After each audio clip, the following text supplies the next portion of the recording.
Estamos aqui em Berlim com o Karim Aynus, que está com o filme na competição Rosebush Pruning, que é o segundo filme internacional do Karim. Karim, conta para mim essa história. Você fez um filme, dirigiu um filme que parte de do Depois Cerrados, que tem a sua idade, né? Quer dizer, uma coisa...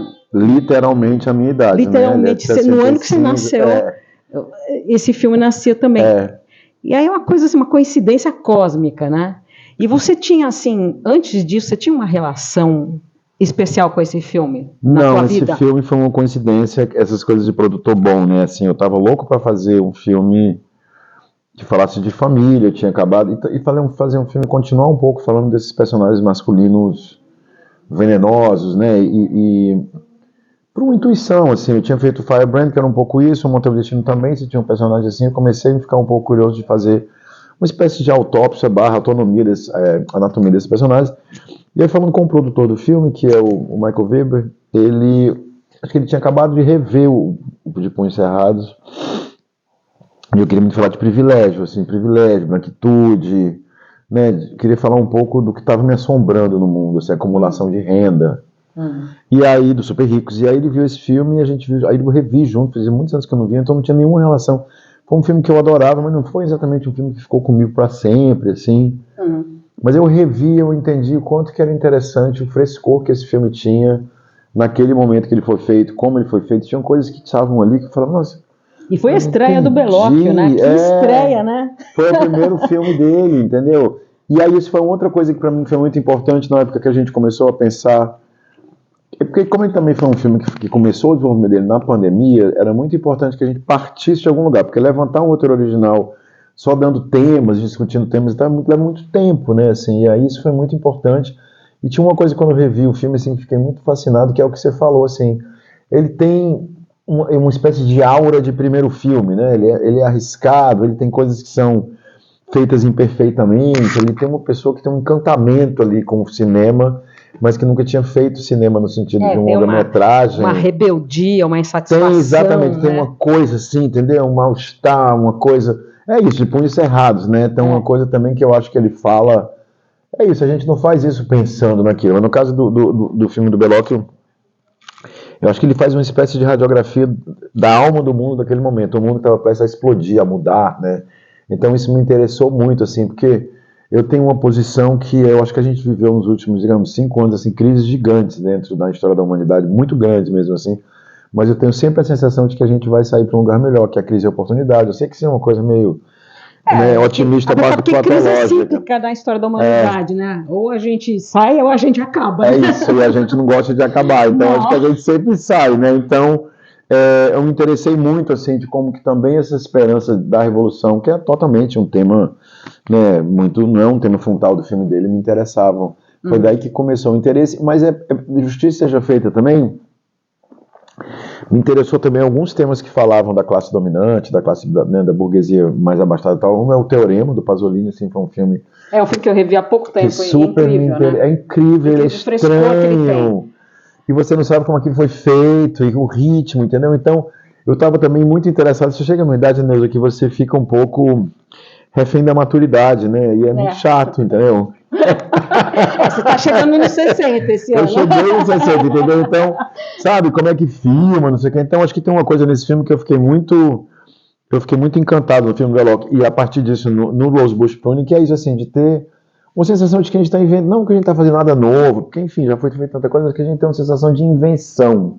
E isso me fascinou muito no filme dele. E você teve um contato com o Bellocchio, porque o Bellocchio está com 86 anos e filmando coisas incríveis, né? Eu acabei de ver 2 episódios de uma série que ele fez, Portobello, que é incrível. Ele é incrível. A gente se conhece muito pouco, a gente se conhece dos corredores de Cannes ali, dos almoços e tal. E eu tive muitas vezes em Roma, né? Porque a gente foi um dos coprodutores do filme. O filme, em algum momento, era para ter sido feito na Itália. Graças a Deus não foi, assim, sempre não foi uma coisa que eu quis fazer, em algum momento financeiramente parecia que fazia sentido. Então eu tive muitas vezes em Roma, nunca tive com ele, assim, e sempre tive um pouco de pânico mesmo, né, nem medo, porque, poxa vida, né, que loucura a minha. Eu me lembro que no processo de desenvolvimento do filme, assim, que loucura, você vai adaptar, não sei o quê, eu falei, Eu vou, entendeu? Não tenho nada a perder, tá? Mas Você claro que eu falava tinha com um ele certo pânico. pelo Zoom? Você Não, falava, a gente nunca se falou uma vez em Cannes, nunca mais a gente se falou, e ele me deu liberdade absoluta, assim, Que legal. E a gente mostrou o filme para ele tem umas 2 semanas, ele falou, pô, eu quero muito que o meu filme fique no filme, eu adorei, eu acho que tem algo com muito frescor e tal, e ele vinha para Berlim. Ele não veio porque ele teve que fazer alguma coisa de imprensa com a série, assim. Porque essa série Mas ele foi muito respeitoso, então eu pedi pro nosso produtor agora, eu quero que quando a gente for lançar o filme em Roma, que ele esteja junto, assim, né? Aí, finalmente, vocês vão ter esse imagina, né? Porque uma coisa é adaptar um filme B da década de 40, entendeu? Outra coisa é adaptar uma espécie de obra-prima, né? Então, que depois, assim, virou um cult, né? Foi o primeiro filme dele, mas virou um cult, né? Totalmente. Mas você tem, assim, no teu filme, você tem, assim, um elenco primoroso, né? Pois é, um doidice, né? Esse elenco. Você tem o Tracy Letts, de um lado, que é um veteranão maravilhoso, e essas jovens todos que estão dando, né? O Callum, o Jamie, a Hailey, todo esse pessoal jovem, não poderia ter um elenco melhor para você, né? Olha, eu tenho uma produtora de elenco maravilhosa, chama-se Nina Gold, que é uma inglesa, que fez o Firebrand com a gente, assim, que ela é muito delicada, e ela tem uma intuição. Ela trabalha muito com o Mike Lee, foi assim que ela começou. Opa! E ela tem uma coisa humana, né? À toa que ela é uma das grandes diretoras e produtoras de elenco do mundo ali, e a gente foi fazendo esse elenco juntos, assim. E é complicado, assim, né? Tinha uma coisa de agenda e tal, mas pra mim tinha uma coisa que esse filme ele tem algo de tão surpreendente, às vezes chocante, às vezes desafiador. É uma história que é baseada num outro filme que tem uma espécie de estrutura teatral ali, né? Porque é um pouco quase uma peça de teatro, assim. E era muito importante pra mim que esse filme fosse visto, assim. Eu acho que esse filme fala de coisas que são muito relevantes. E é claustrofóbico, né? Porque é uma família rica que está encerrada naquela casa e assim, incestuosa, né? Completamente. A pessoa não se deixa, né? Não se larga. Independente, frágeis, fraturadas. O dinheiro, né? O dinheiro foi isolando, foi tornando eles quase canibais, assim, né? Porque um vai comendo o outro.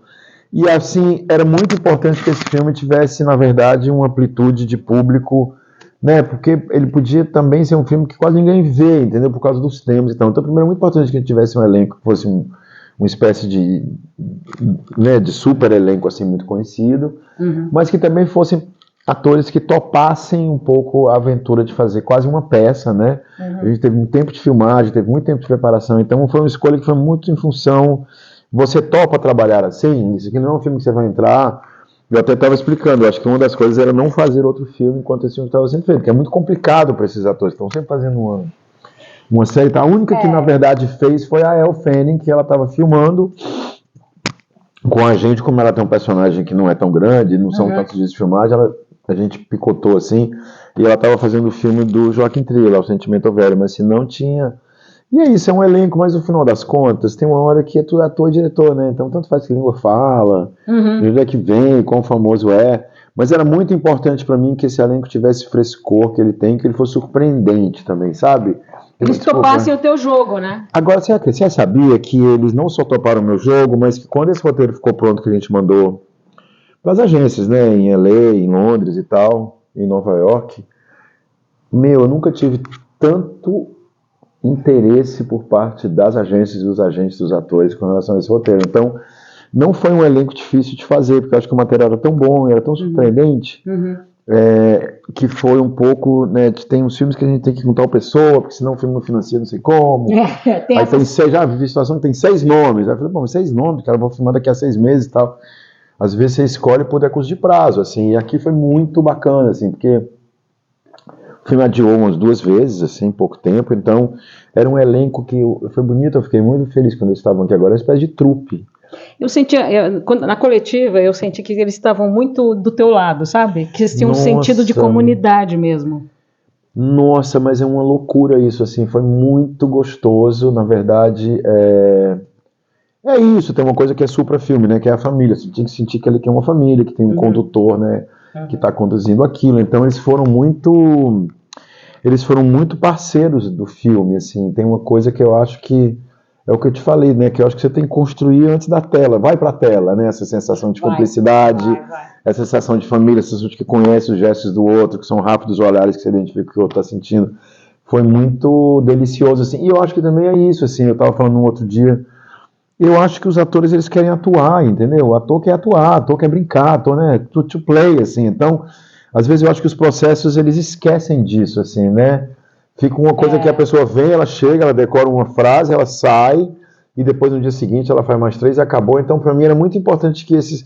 E também tem uma coisa que é importante a gente falar, assim, é um filme muito falado, um filme muito calcado na palavra. Muito, depende muito, então, né? como que você torna a palavra uma coisa física? Como é que você torna a palavra uma coisa que o ator, ele não está só dizendo, né? Ele está andando com a palavra, ele está brigando, né? Quando eu falo palavra, é com o diálogo, assim. Então, acho que era muito importante. A gente teve um bom tempo de ensaio na casa, assim, com figurino, com maquiagem. A gente ficou uns 2 semanas. A casa é na Espanha. A casa é na Catalunha, na Espanha. É uma casona, hein? Nossa. É uma casa muito louca, porque é uma casa que a gente viu, eu vi, sei lá, a ideia de que pode ser uma família branca, americana, vivendo na Europa, e aonde, né? Então a gente ficou procurando muitas casas, essa foi, acho que eu vi mais de 100 casas, assim, que a gente procurou na Espanha, procurou na Itália, procurou em outros países, em Malta, procurou no Chipre, e essa casa era uma casa que ficou comigo, assim, desde foi a primeira casa que eu visitei. Então ela é um personagem do filme também, né? Ela tem uma coisa meio de casa mal assombrada, de casa que é muito bem feita, de uma casa... Eu até falei isso outro dia, assim, quando eu cheguei, eu falei, que estranho esse material e tal. E eu acho que é uma casa que foi construída na época do regime do Franco, assim, então acho que ela também ficou com uma aura de fascista ali, né? Ela tem uma aura, mesmo que ela seja transparente, porque eu queria muito pela transparência e tal, ela tem uma aura estranha, assim, sabe? Pesada, né? Eu Apesar acho, dela ser bonita, ela é tem uma beleza bonita, sinistra. é isso, tem uma coisa sinistra, E como é que foi o teu trabalho com o Philippou, com F. Timos Philippou, Foi o máximo. roteirista grego aí? Olha, eu vou te dizer uma coisa, eu acho que eu nunca disse isso pra ele, eu vou ligar semana que vem, porque ele também escreve dizer isso pra ele, mas talvez tenha sido o roteirista que mais traduziu o meu inconsciente, meu imaginário, o meu mundo, assim, sabe? E eu acho que ele fez uma coisa que me levou para um espaço, assim... Você me conhece pouco, mas você sabe que eu adoro rir. Eu adoro rir, eu te conheço tão pouco, desde Madame Satã. Mas assim, entendeu? Você vê que eu conheço, assim, não da gente estar jantando todo dia e tal. Sim, claro. Mas você vê, não, a gente se conhece há quase 20, vamos falar o tema, mais de 20, quase 25 anos, né? Mas eu acho que ele me ofereceu um material dramatúrgico, assim, que eu quis sempre ter feito, mas eu nunca consegui escrever, eu nunca consegui encontrar, entendeu? Tem uma coisa que é camp, assim, né? Eu estava pensando outro dia, nossa, os momentos de mais alegria do cinema, quando eu comecei a ver cinema e me interessar por cinema, são os primeiros filmes do Almodóvar, entendeu? Tem uma coisa mal comportada, Pepe e Lucy Bon, A Garota del Montone, entendeu? Antes da Lei do Desejo, aqueles filmes que falam... E esses filmes, eles vêm de um lugar que é a movida madrilenha, que é um lugar de transformação, entendeu? E o F. Timms, ele me trouxe uma coisa que é clássica, né? Porque as pessoas falam, esse filme tem coisas chocantes. Não, mitologia grega tem coisa muito mais chocante que isso, entendeu? Então, assim, isso aqui é para crianças, não sei se é determinado sentido, não literalmente. Então, eu acho que ele abriu uma espécie de portal, não só com relação ao clássico, assim... Eu nunca ri tanto num set de filmagem, assim, entendeu? Então eu acho que ele fez isso sem fazer comédia, né? Porque a comédia, a sensação às vezes que eu tenho da comédia é que você ri dos atores, e aqui você ri com os atores, com o desconforto dos personagens. Foi um encontro incrível, assim, realmente foi... Tinha um desafio, no entanto, que ele é tão bom, que como é que a gente torna aquilo cinema, né? Porque tem um jeito da gente fazer aquilo também que pode ser mais duro, encenado, Então, o grande desafio para mim, eu acho, no material que estava ali, era como é que a gente torna aquilo algo que é vivo, que você acredita, porque é isso também, é muito fácil fazer um filme como esse, eu acho que foi por aí que os atores ficavam fascinados, assim, a gente perguntava muito para mim nas primeiras reuniões, assim, adorei o roteiro, mas como é que você vai fazer o roteiro? O que é que você está trazendo para isso aqui? Porque a gente já viu outros roteiros deles que foram feitos de determinada maneira, e qual é o seu ponto de vista? E para mim era isso, assim, eu acho esses personagens fascinantes, entendeu? Eu não acho que nenhum deles, enfim, o pai é um personagem que é um monstro, mas os outros são personagens muito fraturados, assim, então foi um pouco nesse sentido que eu adorei, ele me deu uma base muito sólida, a partir da qual eu pude, né, insuflar vida nos personagens, assim. Bom, e visualmente você está de novo com a Helene Lovar, é o quarto filme que você faz com ela na fotografia, amor, isso também te dá uma solidez. Nossa, e dá uma solidez e uma liberdade, porque uma das coisas que eu e a Helene, a gente sempre brinca, assim, a gente virou muito próximo, assim. Porque é isso, né? Você tá gerando um filho junto, entendeu? Assim, sim. Um olho ali. E aí tem uma coisa que a gente sempre brinca, que... Enfim, não me lembro onde é que era, que a gente tá fazendo o lançamento do filme. Assim, pois é, cara, ninguém vai entender nada, é mais um completamente diferente do outro. Eu falei, é isso mesmo, porque a gente tem essa liberdade, assim, sabe? Ela me ensinou uma coisa que é muito generosa, assim, não é sobre a gente, é sobre o filme. Então, que forma que o filme pede, entendeu? É isso, né? Quando você tem um filho, ele um pouco diz que nome que ele quer ter, entendeu? Então tem um pouco essa sensação com a Helene, assim, que é uma colaboração de muita cumplicidade, de muito senso de humor, e ao mesmo tempo com a necessidade grande de não estar se repetindo, assim. Então tem sido colaborações maravilhosas, assim. Porque também é isso que está movendo a tua carreira, né? Nesse movimento. Você Sem quer fazer uma dúvida. coisa que você não fez ainda. Mas é claro, o povo fica confuso comigo. Aí, como é que ele está fazendo isso agora? Fez aquilo, acolá. Eu mesmo quando o Motel Destino passou em, como é que pode ter feito um filme na Inglaterra, não sei como, estou fazendo um filme no Ceará, que não sei o quê. Mas é óbvio, cara, eu quero me divertir, entendeu? Eu quero aprender. Para mim também, não sou esse cara que... Eu nunca tive um plano que eu ia fazer cinema, que o meu pai me deu uma câmera de Super 8 quando eu tinha 10 anos e que eu fiz filmes quando eu tinha 15, que eu fiz uma escola de cinema. Não, para mim foi um processo muito vivo, assim. Então eu acho que essa coisa de entrar... E é isso também, eu acho que a gente tem que pensar um pouco menos no autor e um pouco mais no autor a serviço da obra, você entende? Acho que essa concepção do autor com uma obra coerente, com os temas que se repetem, sei lá se repete, eu acabei de fazer esse filme, eu estava encontrando comigo mesmo, e agora tu tá viciado em matar cavalo. Eu falei, como me ensinar a matar cavalo, menino? Que história é essa? Não, tu matou um cavalo agora nesse filme, matou no Motel Destino. Eu não lembro, entendeu? Assim, não, você entendeu? Né? Porque eu acho que o que a gente faz tem muito inconsciente, assim. Então essa coisa com a Helene é isso, a gente se tem dado a liberdade de experimentar e não se dado a obrigação de ser coerente e consistente com o que a gente fez antes. Não, e é legal também que você tá nesse vibe assim, que você é um diretor brasileiro que tá aberto a projetos do Brasil, fora do Brasil. Por que não, entendeu? Os caras passaram a vida inteira fazendo filme sobre a gente, entendeu? E a gente não pode... A gente não pode fazer um filme sobre eles, né? Não, quando eu fui fazer o Firebrand, foi muito isso, assim. Eu falei, teve uma hora que eu falei, eu fazer um filme sobre a rainha inglesa, puta, que como? Eu falei, óbvio que eu vou. Quando é que eu vou ter outra oportunidade de falar né, do colonizador, que são os ingleses, entendeu? De ter um olhar sobre aquela cultura. Um olhar debochado sobre aquele rei doente, claro, né? Pirado, né? É isso aí. Não é? E esse daqui agora foi um pouco isso. Falei, gente, eu preciso fazer um filme sobre uma família branca americana, entendeu? Porque são eles que, de alguma maneira, bem ou mal, estão um pouco destruindo o mundo, entendeu? Quando você vê essas famílias super ricas, brancas, americanas, e o que é que elas fazem para se manterem ricas, como é que é a estrutura interna dela, para mim era importante também poder fazer uma espécie de autópsia do outro, né? Vindo de onde a gente vem, entendeu? Então eu estou me divertindo com isso, assim, né? Que é um lugar da alteridade, mas mesmo é um lugar da alteridade com muita, não vou dizer com legitimidade, né? Porque que legitimidade que eu tenho de falar de família branca americana rica, eu não conheço nenhuma, para ser muito franco. Então eu fui aprendendo, assim. Mas eu acho que tem uma coisa que é importante do cinema, que talvez... Eu me perguntei muito, assim, como é que seria esse roteiro se tivesse... Primeiro que ele não teria sido um outro roteiro, porque a gente fez com o filme do Belloc, a gente mudou a mãe pelo pai e tal. Mas eu realmente... Teve uma época, assim, muito entre nós, que eu falei, gente, tava em encrenca de contrato, e aí eu não... Entendeu? Tinha um negócio ali que teve uma hora que deu uma...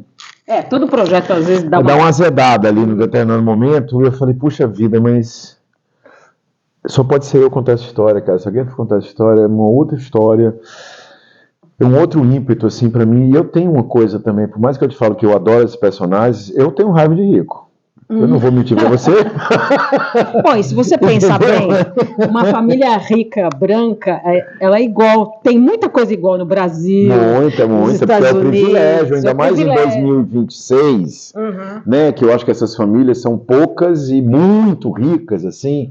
Então é uma espécie de uma outra civilização, né? Que a gente está convivendo com a civilização dos bilionários. Eu estava vendo uma coisa de Davos, agora acho que era Davos, que tinha uns milionários criticando que tinha muito bilionário, entendeu? Um negócio assim tão absurdo. Eles estão incomodados. Né? Os milionários estão incomodados. Então você fez, gente, eu olho para o mundo assim, gente, como é que pode? E quais as consequências, né? O que a gente está vivendo as consequências é abuso de poder, abuso do corpo do outro, é abuso do planeta, entendeu? Não, e se achar, por exemplo, a temática do teu filme forte, e os arquivos do Epstein, o que é aquilo? Meu amor, vou te dizer uma coisa, eu estava conversando com um amigo ontem, estava sentado uma mesa, um cara que foi consultor de roteiro desse filme, e ele falou a mesma coisa, porque eu ficava olhando assim, não será e tal, falei, gente, e a Gisele Pelicot, gente? Pois é. A vida real é muito pior do que o teu filme, né? Ela é muito pior, mas ela é muito pior, entendeu? É um negócio que é inimaginável. Então, primeiro, é importante ter um filme que fosse sobre o absurdo, fosse o inimaginável. Quando eu fico pensando na Gisele Pelicot, eu falo, A única sensação que eu tenho é perplexidade, entendeu? Claro, a realidade superou a ficção muito, Muito, né? muito, muito, muito. Então, acho que nesse sentido foi uma decisão difícil, assim, mas eu falei, poxa, o que eu preciso fazer, sim, preciso contar essa história. Eu acho que, e eu espero que ela chegue nas pessoas como uma espécie de, sei lá, de precaução, assim, sabe? Porque a gente tem que estar com cuidado, porque né, o acúmulo de poder, foi o Tracy que falou isso, o Tracy Letts que faz esse filme, o acúmulo de poder, ele é, na verdade, o maior alimentador do fascismo, entendeu? Que é onde a gente está, né? É isso. Você pode tudo, você pode fazer do seu filho o que você quiser, você pode, entendeu? Você pode tudo, né? E que me parece, me lembrava muito o personagem do Henrique VIII, mas aqui ele não é um monarca, né? Ele é um pai, entendeu? Que tá ali, que você passa na rua, você acha que ele é um homem como outro qualquer, entendeu?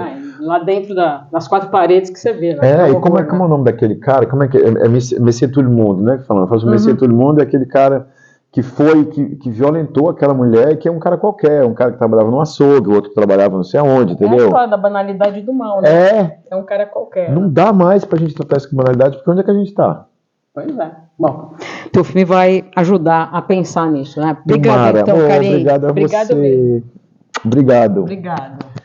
Foi um prazer.